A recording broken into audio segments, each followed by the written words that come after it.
আসসালামু আলাইকুম। এখন শুনবেন সংবাদ শিরোনাম। আনুষ্ঠানিকভাবে ফ্যামিলি কার্ডের উদ্বোধন করলেন প্রধানমন্ত্রী তারেক রহমান।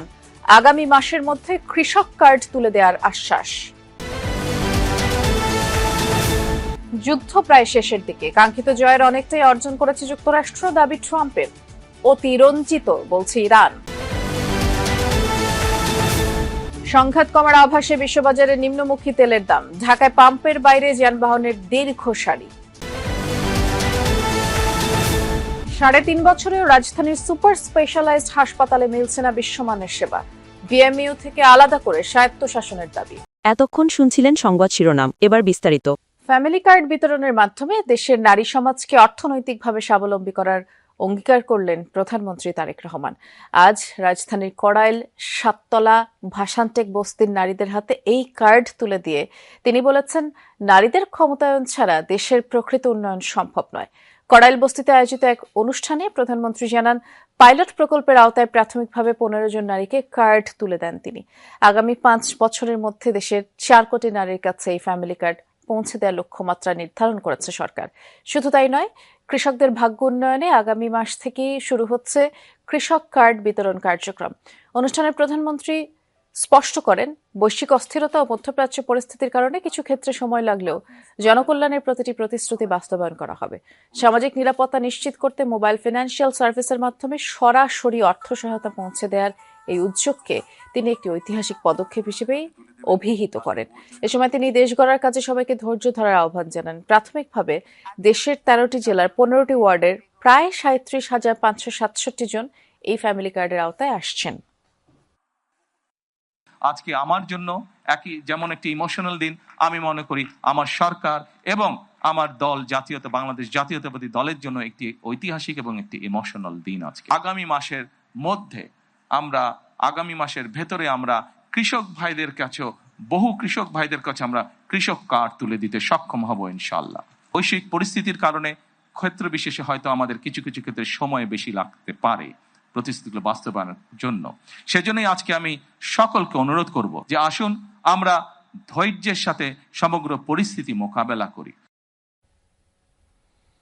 দেশের নারী প্রধান পরিবারগুলোর জন্য পরীক্ষামূলকভাবে ফ্যামিলি কার্ড কর্মসূচি চালু হয়েছে। প্রধানমন্ত্রী তারেক রহমান ঢাকায় এই কর্মসূচির উদ্বোধন করেন। একই সাথে দেশের আরো 12টি জেলায় পাইলটিং কর্মসূচির আওতায় ফ্যামিলি কার্ড দেওয়া হয়েছে। এতে করে উচ্ছ্বাস প্রকাশ করেন সুবিধাভোগী নারীরা। ঠাকুরগাঁওয়ে উদ্বোধনী অনুষ্ঠানে উপস্থিত ছিলেন স্থানীয় সরকার মন্ত্রী মির্জা ফখরুল। ইরানে কাঙ্ক্ষিত জয়ের অনেকটাই অর্জন করে ফেলেছে যুক্তরাষ্ট্র, যুদ্ধ প্রায় শেষের দিকে বলে মন্তব্য করেছেন মার্কিন প্রেসিডেন্ট ডোনাল্ড ট্রাম্প। দাবি করেন, এরই মধ্যে ইরানের ড্রোন ও ক্ষেপণাস্ত্র সক্ষমতা প্রায় ধ্বংস হয়ে গেছে। তবে ট্রাম্পের এই মন্তব্যের তীব্র প্রতিক্রিয়া জানিয়েছে ইরানের বিপ্লবী গার্ড IRGC। ট্রাম্পের দাবিকে অতিরঞ্জিত আখ্যা দিয়ে বাহিনীর মুখপাত্র ব্রিগেডিয়ার জেনারেল আলী মোহাম্মদ বলেছেন, যুদ্ধ কবে শেষ হবে তা নির্ধারণ করবে তেহরান, ওয়াশিংটন নয়। ইরানের বিরুদ্ধে সামরিক অভিযানে বড় ধরনের অগ্রগতির দাবি করেছেন মার্কিন প্রেসিডেন্ট ডোনাল্ড ট্রাম্প। যুক্তরাষ্ট্রের হামলায় ইরানের ড্রোন ও ক্ষেপণাস্ত্র সক্ষমতা প্রায় ধ্বংস হয়ে গেছে বলেও জানান তিনি। হোয়াইট হাউসে সাংবাদিকদের সঙ্গে কথা বলতে গিয়ে ট্রাম্প বলেন, ইরানের বিভিন্ন স্থাপনায় ২,০০০ পাউন্ডের বোমা ফেলেছে মার্কিন B-2 বোমার বিমান। এতে বহু মিসাইল লঞ্চার ধ্বংস হয়েছে এবং অনেকগুলো মাটির নিচেই চাপা পড়েছে। ড্রোন এবং ক্ষেপণাস্ত্র কারখানার ওপর ধারাবাহিক হামলার কথাও জানান। ট্রাম্পের দাবি, যুক্তরাষ্ট্রের হামলায় ইরানের ক্ষেপণাস্ত্র লঞ্চারের সংখ্যা ৯০%-এরও বেশি কমে গেছে, আর ড্রোন হামলার হার কমেছে প্রায় ৮৩%। আমরা ইরানের কোথায় কোথায় ড্রোন তৈরি হয় সবই এখন জানি এবং একের পর এক সেগুলো ধ্বংস করা হচ্ছে। তাদের মিসাইল লঞ্চার ৯০%-এর বেশি ধ্বংস হয়ে গেছে। ড্রোন হামলাও প্রায় পুরোপুরি কমে গেছে। চলমান অপারেশন এপিক ফিউরি খুব দ্রুতই শেষ হবে বলে দাবি করেন ট্রাম্প। বলেন, যুক্তরাষ্ট্র তাদের প্রাথমিক ধারণার চেয়েও সময়সীমায় অনেক এগিয়ে আছে। ইরানের নেতৃত্ব বড় ধরনের আঘাতে জর্জরিত বলে উল্লেখ করেন তিনি।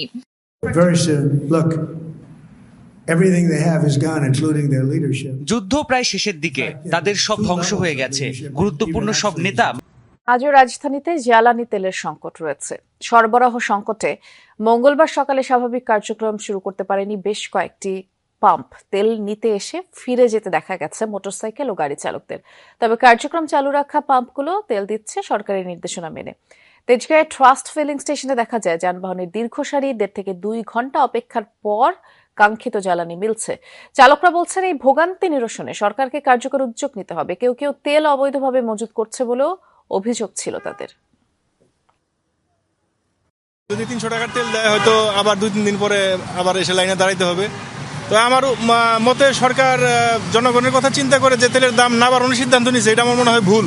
কারণ হচ্ছে যে এখন যদি অকটেন প্রতি লিটার মিনিমাম 200 টাকা করে দিত তাহলে এই লাইনে অর্ধেক গাড়িও থাকতো না। কালকে নিচ্ছি 300 টাকার, আজকে নিয়ে আবার 2 থেকে 3 দিন পরে নিব। আর অনেক পাম্পে 8টার পর থেকে তেল দিচ্ছে, এটা না করে আগে থেকে দেওয়া উচিত। রাজধানীর আব্দুল্লাহপুরের একটি ফিলিং স্টেশনে সহকর্মী মশিউর অনিক আমাদের জন্য অপেক্ষা করছেন। অনিক, আজও তো সারাদিন বেশ কিছু তেলের পাম্পে জ্বালানি তেলের সরবরাহ পাওয়া যাচ্ছে না এবং সংকট দেখা যাচ্ছে, যেমনটি জানাচ্ছিলাম দর্শকদের। আপনি যেখানে আছেন এখানের কি অবস্থা জানাবেন? জ্বালানি তেল ঠিকঠাক মতো পাওয়া যাচ্ছে কিনা?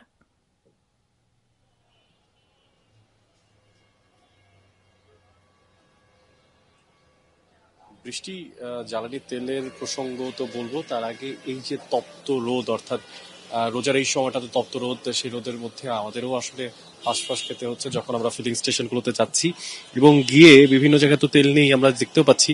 তার পাশাপাশি একটু যদি দেখাই এই পাশটিতে যে একেবারে সাইনবোর্ড টানিয়ে লেখা আছে তেল সরবরাহ না থাকার জন্য ডিজেল এবং অক্টেন সাময়িক সময়ের জন্য বন্ধ আছে। তা তো বটেই, এখানে যারা আসলে তেল নিতে আসছেন তারা সাইনবোর্ড তো পড়ছেন, দেখছেন, কিন্তু বিভিন্ন জায়গায় আমার ঠিক এই সিরিয়ালটিতে 4টি ফিলিং স্টেশন যেখানে অনেকেই আসছেন। বলা যায় যে ফিলিং স্টেশনগুলোতে এসে তেল না পেয়ে রোদে ফ্রাই হয়ে তারপরে হয় তারা ফিরে যাচ্ছেন, কেউ হয়তো বা তার নিজের যে যানবাহন অর্থাৎ মোটরসাইকেল বা যে সমস্ত হালকা যানবাহনগুলো আছে সেগুলো ঠেলে নিয়ে যাচ্ছেন, কেউ হয়তো বা গাড়ি রেখেই চলে গেছেন।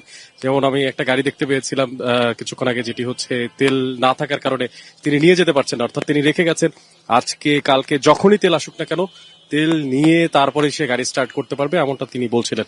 সো এই যে নানাবিধ যে সমস্ত সমস্যাগুলো, সেই সমস্যাগুলোর মধ্যে কিন্তু জনজীবনকে পোহাতে হচ্ছে সংকটময় একটা সময়। যেখানে এই ফিলিং স্টেশন যেখানে আমি আছি, গত পরশুদিন শেষবারের মতো এখানে তেল এসেছিল, গতকালকেও তেল আসেনি, আজকেও মালিক পক্ষের কেউ কেউ যখন ডিপোতে গিয়েছেন তাদেরকে আশ্বাস দেওয়া হয়েছে তারা তেল পাবেন, কিন্তু তারা কিন্তু তেল পাচ্ছেন না। আমি একটুকু জানিয়ে রাখতে চাই, আসলে যেমনটা বলছিলাম যে তেল ছাড়া ফ্রাই হয়ে যাওয়া যে সমস্ত সাধারণ খেটে খাওয়া মানুষেরা তেলের অপেক্ষায় ফিলিং স্টেশনগুলোতে ঘুরছে কিংবা অবস্থান করছে, তারা চাইছেন স্বস্তি এবং সেই স্বস্তিটা দিতে পারে সরকার, তেমনটাই তারা আশা করছেন যে নতুন যারা সরকার আছে তাদের কাছে চাওয়া যে খুব দ্রুতই এই সংকট সমাধান করতে পারবেন তারা। শুনছিলাম আমরা, ধন্যবাদ অনেক। বিশ্ববাজারে তেল সরবরাহ স্বাভাবিক রাখতে নানা পদক্ষেপ নেওয়া হচ্ছে এমন দাবি করেছেন মার্কিন প্রেসিডেন্ট ডোনাল্ড ট্রাম্প।